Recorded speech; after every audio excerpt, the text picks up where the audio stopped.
नमस्कार। अब हम जानेंगे कटी चक्रासन के विषय में। कटी चक्रासन आसन, यह आसन भी खड़े होके करने की श्रेणी में जो आसन आते हैं उन आसनों के अंतर्गत ही रखा गया है। खड़े होके करने वाले आसनों के लिए स्थिति पोजीशन, दोनों पैर मिले हुए, एड़ियां और अंगूठे आपस में मिले हुए रहेंगे। दोनों हाथ आपके फ्रंट थाइस पर हैं। यहां पर दोनों हाथों को जब हम आसन की स्टार्टिंग पोजीशन में जाएंगे तो दोनों हाथ आपके फ्रंट थाइस से साइड थाइस पर आ जाएंगे। अब आपको श्वास को भरते हुए दोनों हाथों को साइड से कंधे के बराबर ऊंचाई तक उठाना है।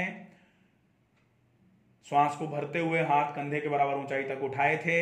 अब श्वास को छोड़ते हुए दाहिने हाथ को सामने लेके आएंगे, बाएं को पीछे लेके जाएंगे। दाहिने हाथ को सामने, बाएं को पीछे। अब जो हाथ आपका सामने है, ये वाला हाथ आपको ऊपर की तरफ बाएं कंधे पर, और जो हाथ आपका पीछे है उस वाले हाथ को कोहनी से मोड़ते हुए आपके कमर के दाहिने हिस्से पर लगाकर रखना है। अब आपको कोशिश करनी है कि आपकी जो कमर है, कमर का हिस्सा बिल्कुल सीधा रहे, कमर बिल्कुल भी ट्विस्ट ना होगी।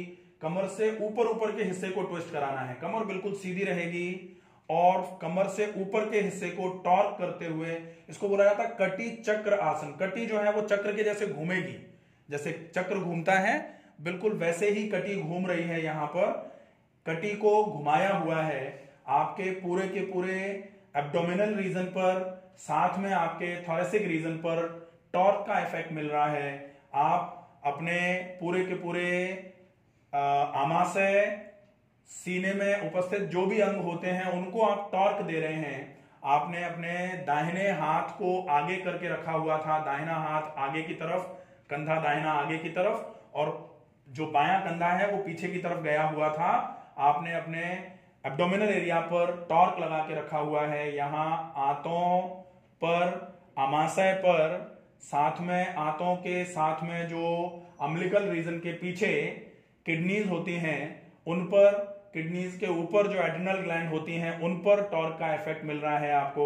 अगर आप अपने दाहिने कंधे को आगे की तरफ लेके आ रहे हैं तो आपका बाईं तरफ का लोअर एब्डोमेन जो है वो कंप्रेस होगा, और जो दाहिना आपका हिस्सा है सीने का वो डायलेट होके रखा हुआ है, वो पूरा का पूरा फैला हुआ रखा है।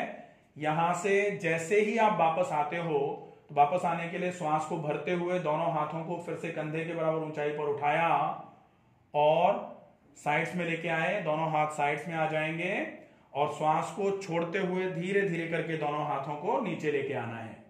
अब जब आप इसको कंप्लीमेंट्री इस आसन का करते हो तो फिर से आपने अपने दोनों हाथों को श्वास को भरते हुए उठाया। श्वास को छोड़ते हुए आपके जो बायां हाथ है आपका वो सामने आएगा, दाहिना हाथ पीछे जाएगा।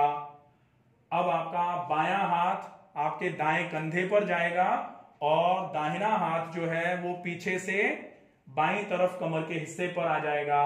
यहां फिर से आपने जो टॉर्क लगाया है आपके एब्डोमिनल और थोरेसिक रीजन पर, ये इक्वल एंड अपोजिट वाला टॉर्क होता है। आपने अपने दाहिने तरफ से जब किया था तो आपका ऊपर का दाहिना हिस्सा डायलेट हो रहा था और बाएं तरफ का निचला हिस्सा जो था एब्डोमिनल एरिया वो कंप्रेस हो रहा था।